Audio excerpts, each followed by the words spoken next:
Tu es salarié ou étudiant en alternance et tu as envie de lancer un business dans l'immobilier en parallèle de ton activité. Un business qui va te permettre de gagner de l'argent avec les appartements des autres sans avoir à passer par la banque et sans avoir un gros capital. Tu cherches à créer une source de revenus complémentaire pour pouvoir avoir plus de liberté ou monter une entreprise qui va te permettre de quitter ton travail et pouvoir vivre de ton business. Tu n'as jamais entendu parler de la sous-location ou tu commences déjà à te renseigner depuis un moment. Et je sais que ça peut paraître bizarre de lancer un business dans l'immobilier sans être propriétaire, sans détenir ses biens, mais pourtant gagner de l'argent avec les appartements des autres. Lancer mon business de sous-location Airbnb, c'est ce qui m'a permis de quitter la matrice du métro, boulot, dodo et c'est ce qui me permet aujourd'hui de vivre de mon propre business aujourd'hui avec plus de 20 Airbnb.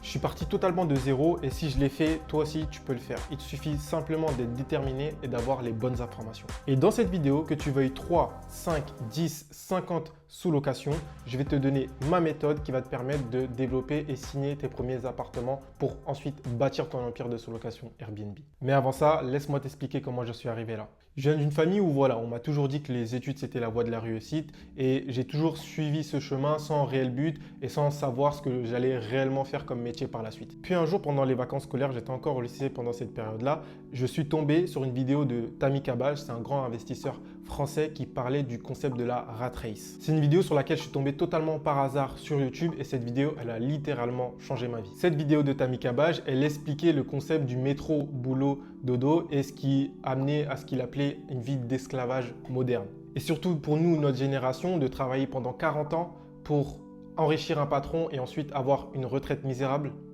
non merci. À ce moment-là, j'ai eu un véritable choc. Ça allait complètement à l'encontre de ce que je pensais. Et cette vidéo, justement, elle m'a ouvert les yeux sur le fait que le seul moyen pour atteindre la liberté géographique ou la liberté financière, c'était l'entrepreneuriat. Et justement, c'est ce que je voulais à ce moment-là. Et à ce moment, j'ai complètement changé de mindset. J'ai compris que les études, c'était une sécurité, mais que c'était plus une fin en soi. Donc, j'ai continué mes études d'un côté pour satisfaire mes parents et de l'autre côté, tout mon temps libre, je le consacrais à l'entrepreneuriat. J'ai commencé dès mes 18 ans à travailler pour pouvoir avoir de l'argent de côté et pouvoir investir dans un business. Je suis passé d'employé de rayon chez Auchan à préparateur de commandes chez Amazon et plein de petits jobs à côté. Et en parallèle de ces petits jobs, j'ai justement essayé de lancer des business. J'ai essayé de lancer du trading où j'ai perdu des milliers d'euros. J'ai essayé de lancer une agence SMMA où avec mes amis, ça n'a pas vraiment marché, même pas du tout. Et je me suis intéressé à tout ce qui est dropshipping, e-commerce, mais c'était beaucoup trop abstrait pour moi. Et je commençais à me poser des questions et à avoir des doutes et me dire, est-ce que gagner sa vie avec l'entrepreneuriat, c'était vraiment quelque chose qui était possible? Et encore une fois, un jour, je suis tombé sur une vidéo sur les réseaux qui parlait de sous-location professionnelle. Et le business model était super simple. Je devais créer une société. Avec cette société, je pouvais aller voir un propriétaire, le convaincre en lui avançant certains avantages de faire de la sous-location avec son bien. Et en fait, entre le loyer que moi je payais au propriétaire et les revenus que j'arrivais en faisant de la sous-location, la différence, c'était mon bénéfice. Et quand j'ai vu cette vidéo, je me suis dit, ok, c'est ce business qui va me permettre de sortir de la routine de la rat race. En fait, si eux ont réussi, pourquoi moi je ne réussirais pas? Et quand je me suis lancé, j'avais zéro connaissance ni expérience dans l'immobilier et encore moins dans l'entrepreneuriat. Et j'ai commencé à démarrer mon business de sous-location Airbnb en parallèle de mes études et de mon alternance. Parce que oui, j'étais encore en cours à ce moment-là. Et donc, j'ai commencé à démarcher des propriétaires pour faire de la sous-location en novembre 2022 et sans te mentir, j'en ai bavé. J'ai passé des dizaines d'appels, j'ai passé des centaines de messages avant de seulement avoir ma première visite. Je commençais à me dire, mais en fait, c'est impossible de convaincre un propriétaire. Et quand j'ai réussi à obtenir ma première visite, j'étais super content. Je me suis dit, ok, je vais y aller, je vais tout donner. Et quand j'ai fait la visite, tout s'est bien passé, le propriétaire avait l'air intéressé et on s'est dit qu'on devait se rappeler. Et donc, on se rappelle le lendemain pour faire un point et là, plus rien. Silence radio. Et je me suis dit que c'était pas possible. Je me suis dit, mais qu'est-ce que j'ai pu faire pour en arriver là? Qu'est-ce que j'ai fait? Qu'est-ce que j'ai loupé? Qu'est-ce que j'ai raté pendant cette visite-là? Et j'étais vraiment au fond du trou à ce moment-là. Et pendant 2-3 jours, j'ai complètement arrêté le démarchage. Je faisais plus rien. J'étais vraiment dégoûté. Et au bout d'un moment, je ne sais pas pourquoi, dans ma tête, je me suis rappelé pourquoi je le faisais et que c'était justement pour sortir de cette matrice, sortir de la rat race et plus simplement dépendre d'un patron. Et cette envie, elle était tellement forte en moi que 2-3 jours après, j'ai repris le démarchage, j'ai commencé à enchaîner les appels et enchaîner les messages. Et même si j'avais peur de discuter avec des propriétaires au téléphone, je savais pourquoi je le faisais et je surmontais ma peur pour justement obtenir le plus rapidement possible cette première sous-location. Donc je continue mon démarchage, j'arrive à obtenir de plus en plus de visites, mais j'ai de plus en plus de noms. Je fais 5 visites, j'ai 5 refus et je continue toujours à démarcher. Mais moi, j'étais vraiment à ce moment-là dans une mentalité où chaque non me rapprochait du premier oui. Donc je continue à envoyer du volume et Le premier résultat que j'ai, c'est au bout de la 6e visite. Et donc en janvier 2023, après 2 mois de démarchage intensif, je signe ma première sous-location. Et en fait, je ne m'attendais pas à ça, mais signer ma première sous-location, ça m'a complètement débloqué des barrières mentales. Et à partir de ce moment-là, j'ai commencé à enchaîner les signatures. J'avais compris comment aborder et comment approcher un propriétaire pour le convaincre de faire de la sous-location. À la fin de ma 3e année d'études sup, donc en licence, j'ai obtenu mon diplôme. Et ça, c'était en août 2023. Et justement, en août 2023, j'avais signé 6-7 sous-locations qui tournaient en automatique. Donc, 6 mois après avoir signé ma première sous-location, j'avais signé 6-7 sous-locations en plus. Donc, ma première sous-location m'a pris 2 mois à être signée, mais de janvier à août, j'ai signé 7 sous-locations. Et donc, j'avais 7 biens qui tournaient en automatique et ces 7 biens me rapportaient en moyenne 3 500 € de bénéfices par mois, soit le triple de mon salaire d'alternant qui était de 1 200 €.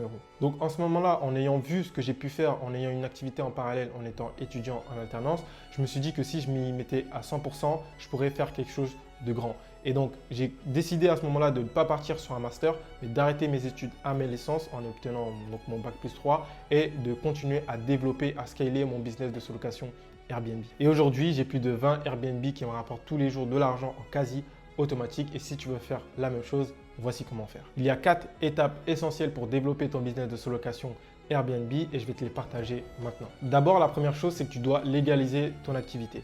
Et tu vas voir, ce n'est pas aussi compliqué qu'on ne le pense. La deuxième chose, c'est de faire une bonne analyse de marché dans les bons secteurs pour pouvoir trouver des appartements qui vont te rapporter un maximum d'argent. La troisième chose, ça va être de convaincre le propriétaire avec la bonne approche parce que forcément, si tu passes pas cette étape, il n'y a pas de business. Et la dernière étape qui va être la quatrième, qui va être de scaler ton business en l'automatisant pour pouvoir développer ton business sans t'épuiser. Et dans cette vidéo, je vais t'expliquer en détail comment ça fonctionne. La première étape, c'est de se lancer sur des bases solides. Il y a beaucoup de personnes qui pensent que la sous-location, c'est illégal, les personnes ne savent pas quel bail utiliser ou encore ils pensent qu'il faut un statut compliqué pour pouvoir se lancer. Et le problème avec ça, c'est que tu peux te perdre dans la tonne d'informations que tu peux retrouver sur les réseaux sociaux ou encore sur Internet. La première chose pour légaliser ton business, c'est de choisir une structure. Sans structure, une société ou une micro-entreprise, tu ne peux pas exercer de la sous-location de manière légale. Donc, c'est super important. Et au niveau du choix de ta société, il faut que tu choisisses une structure adapté à ton profil. C'est-à-dire que si tu as des objectifs de 10 appartements, tu ne vas pas prendre et démarrer avec la même structure qu'une personne qui veut uniquement 1, 2, 3 sous-locations la première année. La deuxième chose, c'est d'avoir un bail. Tu ne peux pas faire ça avec un bail classique ou un bail que tu vas retrouver sur Internet. Il faut que ce soit un bail de droit civil qui va être rédigé par un avocat. Vraiment, oublie les baux sur Internet ou ChatGPT, ça va te causer des problèmes par la suite. Donc, c'est un bail qui va te coûter entre 1000 et 1500 € à faire rédiger par un avocat. Mais ce sera ton assurance légale pour dormir sur tes deux oreilles. Et la troisième chose, c'est de vérifier les réglementations des villes. Tout simplement, il y a des villes où tu as le droit de faire du Airbnb et d'autres villes où tu n'as pas le droit. Et donc, il faut que tu démarches et contactes les mairies pour savoir quelle réglementation s'applique dans la ville et donc si tu as le droit de faire du Airbnb dans cette ville-là. Et si tu vérifies pas ça, tu vas pouvoir exploiter sur plusieurs années. Mais par contre, le jour où on va te choper, tu peux avoir des amendes très salées. Donc, fais attention à ça. Une fois que ton activité elle est légale et carrée et sur des bonnes bases, tu vas pouvoir passer à l'étape suivante qui est de trouver des appartements qui vont rapporter vraiment de l'argent. Et je vais t'expliquer ça tout de suite. Il y a beaucoup de personnes qui se lancent dans ce business de la sous-location, qui prennent le premier appartement, le premier propriétaire qui leur dit oui et qui plusieurs mois après se rendent compte qu'en fait ils perdent de l'argent tous les mois et finissent par lâcher l'appartement et en fait abandonner en se disant que la sous-location c'est pas rentable. Et si tu me suis jusqu'à là, on est là pour gagner de l'argent, pas en perdre. Donc l'analyse de marché, elle va te permettre de calculer deux choses. La première chose, c'est de calculer toutes tes charges à l'année, donc de savoir quelles dépenses de ton côté tu auras quand tu vas prendre cet appartement. Et forcément, de l'autre côté, c'est de savoir le chiffre d'affaires, combien tu vas générer avec cet appartement-là. Et ça, tu peux le trouver de manière assez précise avec plein d'outils aujourd'hui qui va te permettre de savoir en fonction de telle localisation, telle rue, tel type d'appartement, 2 chambres, 1 chambre, 3 chambres, maison, de savoir combien tu vas pouvoir générer avec cet appartement. Et donc, au final, en soustrayant ton chiffre d'affaires à tes charges, tu auras ton bénéfice. Et pourquoi on peut se baser sur ces chiffres que nous donnent ces outils pour l'analyse de marché?